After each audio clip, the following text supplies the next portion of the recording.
नमस्कार, राधे राधे, हर हर महादेव। कैसे हैं आप सब? आई होप आप सब अच्छे होंगे। मैं अमिता स्वागत करती हूँ आप सभी का अपने इस यूट्यूब चैनल में। कैसे हैं आप सब? ये बताने के लिए हमेशा की भांति कमेंट बॉक्स में हर हर महादेव जरूर लिखें। तो आइए शुरू करते हैं आज का अपना ये वीडियो गणेश चौथ के लिए है, जो कि भादो मास की गणेश चौथ व्रत के नाम से जाना जाता है। इसे बहुला चौथ भी कहते हैं, संकटा चौथ भी कहते हैं। ये व्रत गणेश भगवान को समर्पित है। उसी के बारे में आज ये वीडियो है कि ये व्रत कौन रख सकता है, कौन नहीं रख सकता है, और किसे किस लिए रखना चाहिए, और इस व्रत को करने की नियम विधि क्या है। और ऐसे तो ये जो गणेश चौथ है, चौथ जो है वो गणेश भगवान को समर्पित है। और हर महीने में यानी 12 महीना होता है, तो 12 महीने में ये चौथ व्रत होता है, जो कि गणपति जी को समर्पित है। तो सभी लोग तो उतना नहीं करते हैं, लेकिन बहुत सारे लोग 12 महीने इस गणेश चौथ व्रत को करते हैं।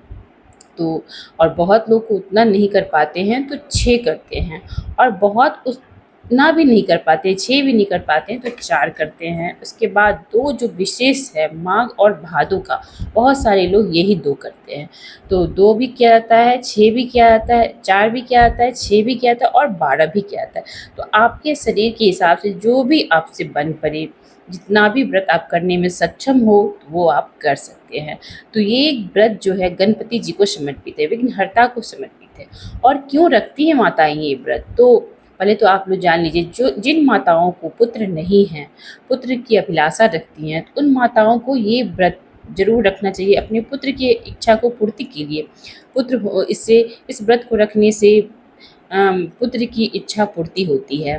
तो और जिन माताओं को पुत्र है, वो पुत्र के दीर्घ आयु के लिए, उसके अच्छे स्वास्थ्य के लिए, उसके अच्छे भविष्य के लिए, कि मेरा बच्चा अच्छा रहे, इसलिए भी ये व्रत धारण करती है। और संकट मोचन की पूजा करती हैं। संकट मोचन यानी गणपति जी, विघ्नहर्ता की पूजा करती हैं।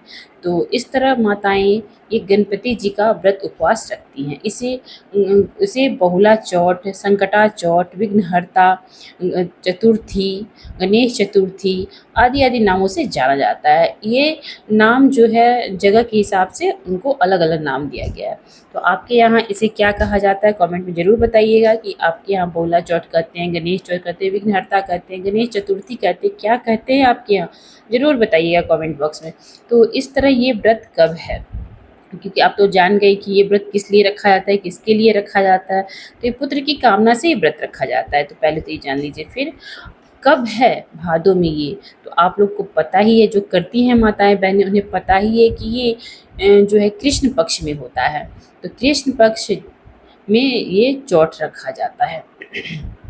तो जैसे कि पूर्णिमा की समाप्ति होगी और सावन के बाद भादो शुरू होगा, तो बस चौथा दिन ही ये चौथ व्रत रखा जाता है।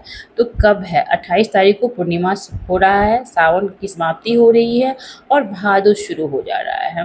28 तारीख से ही भादो शुरू हो रहा है, लेकिन उदय तिथि होने के चलते उसे सावन में भी गिना जा रहा है। तो इस तरह से सावन और भादो दोनों मैंने उसी दिन से पूर्णिमा हो जा रहा है, तो समाप्त हो जा रहा है, और अगले दिन से ही आपको भादो शुरू हो जा रहा है। तो ये व्रत 31 तारीख दिन सोमवार को रखा जाएगा।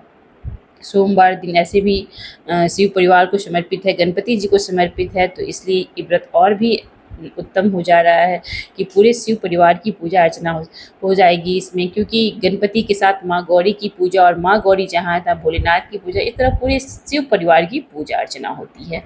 ऐसे ये सीधे सीधे गणपति जी को समर्पित है। तो इस तरह गणपति जी को समर्पित है ये व्रत। 31 तारीख दिन सोमवार को पड़ रहा है, तो उसके एक दिन पहले आप नहाए खाए जरूर करें, क्योंकि हर व्रत में एक दिन पहले आपको शुद्ध सात्विक भोजन करना चाहिए, शुद्ध सात्विक रहना चाहिए, ताकि आपके मन में जो विचार हो अच्छा हो, उत्तम हो, और आप भगवान के प्रति आपका लगाव बढ़े। इसलिए किसी भी व्रत उपवास में शुद्ध सात्विक भोजन करने को कहा जाता है। इस तरह आप शुद्ध सात्विक भोजन करें। 30 तारीख को 31 तारीख को व्रत उपवास रखें। इस व्रत में महिलाएं पूरे दिन निराहार भी रहती हैं। निराहार, निर्जला दोनों। मैंने आहार तो मतलब ले सकती हैं, बहुत सारे लोग लेते हैं पूजा करने के बाद, चाय कॉफ़ी लेते हैं, और बहुत जगह पे महिलाएं कुछ भी नहीं लेती, निर्जला उपवास रखती है दिन भर, और रात में जब पूजा पाठ हो जाता है उनका तो पानी पीती है। इस तरह भी रखती हैं। और कुछ महिलाएं हैं, सुबह एक दिन पहले ही आप व्रत का अपना संकल्प ले लें, शुद्ध सात्विक भोजन करें, अगले दिन सुबह सवेरे साफ सफाई घर की करके खुद नहा धोआ के साफ सुथरा होके सूर्य भगवान को अर्घ दे, तुलसी जी में अर्घ दे, क्योंकि सोमवार दिन है, तुलसी जी में अर्घ दे, सूर्य भगवान को अर्घ दे, और गणपति जी के आगे आप संकल्प लें, उनकी पूजा अर्चना करें सुबह के समय। इस तरह आप पूजा अर्चना कर सकते हैं। और चूँकि इसकी पूजा संध्या के समय होती है, क्योंकि इसमें चाँद को अर्घ दिया जाता है, तो उस दिन जो है आपको चौथ जो व्रत है वो सुबह 8:56 पे शुरू हो रहा है। लेकिन ये चूँकि चाँद को इसमें अर्घ दिलाता है, चाँद का बहुत महत्व है, इसलिए इसे हम उसी दिन करेंगे। अगले दिन 7 बजे इसका समापन होता है सूर्योदय के बाद, लेकिन चूँकि चौथ उस दिन नहीं रहेगा, इसलिए इसको हम 31 तारीख को ही रख रहे हैं। तो इस तरह ये व्रत जो है 31 तारीख को रहेगा। संध्या के समय आप फिर से नहा धोआ के साफ सुथरा वस्त्र पहने।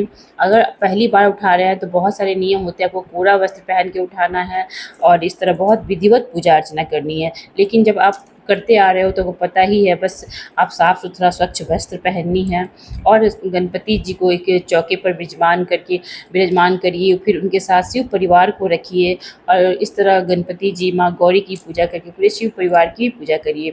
इस तरह आप पूजा अर्चना करिए, उनकी कथा पढ़िए और उनके भोग में फल फूल, लड्डू, गणपति जी को लड्डू बहुत प्रिय है तो लड्डू का भोग लगाए, दुर्वा ज़रूर चढ़ाए, क्योंकि बहुत लोग इन सब छोटी-छोटी बातों को भूल जाते हैं। गणपति जी को दुर्वा बहुत ही प्रिय है तो दुर्वा ज़रूर चढ़ाइएगा।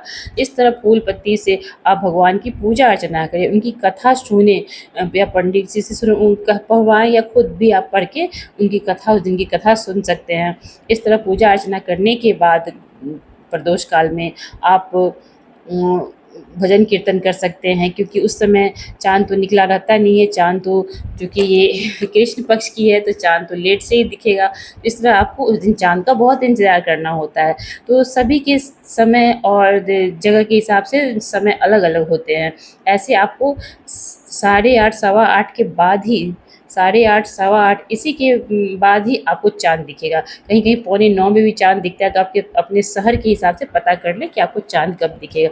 इस तरह कच्चे दूध से चाँद को अर्घ दें, उनको भी फल फूल नैवेद्य का भोग लगाएँ चंद्रमा को, और ये सब करने के बाद आप पूजा अर्चना करने के बाद चाँद को अर्घ देने के आप फलाहार वगैरह कर सकती हैं। सुबह तो आप पानी लेके, चाय लेके बस, और शाम को ये पूजा अर्चना करने के बाद आप फलाहार वगैरह ले सकते हैं। लेकिन उससे पहले आपको या तो निर्जला रहना है या फिर आप बहुत करिएगा तो जल पी सकती हैं, क्योंकि ये बहुत ही कठिन है। और चूँकि माँ अपने बच्चों के लिए करती है, अपने बच्चे के उज्ज्वल भविष्य के लिए करती हैं, तो बच्चों को भी इस चीज़ के महत्व को समझना चाहिए। जैसे कि महिलाएँ तीज पति के लिए करती हैं, वो भी निर्जला व्रत होता है, और ये गणेश चौथ भी निर्जला व्रत है, लेकिन बहुत सारे दिक्कतों के कारण नहीं रह पाती हैं, इसलिए थोड़ा बहुत पानी चाय पी सकती हैं, लेकिन ये निर्जला व्रत ही होता है। अब समय और स्थिति को देखकर लोगों ने पानी पीना शुरू कर दिया है। तो इस तरह आप ये व्रत रखें, निर्जला रखें तो अति उत्तम।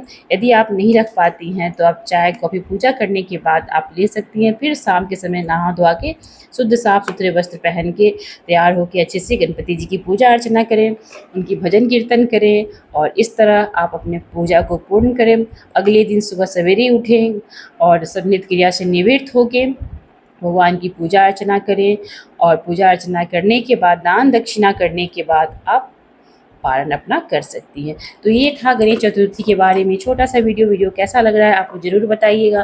क्या मेरी दी हुई जानकारी आप लोग को अच्छी लग रही है? इस बारे में आप लोग कमेंट में ज़रूर बताइएगा, अपने सुझाव ज़रूर दीजिएगा। फिर मिलते हैं अगली वीडियो में, तब तक के लिए बाय बाय, टेक केयर, अपना ख्याल रखें, हँसते मुस्कुराते रहें, क्योंकि हँसना ही ज़िंदगी है। हँसते रहें, हँसना एक अच्छा योगा है।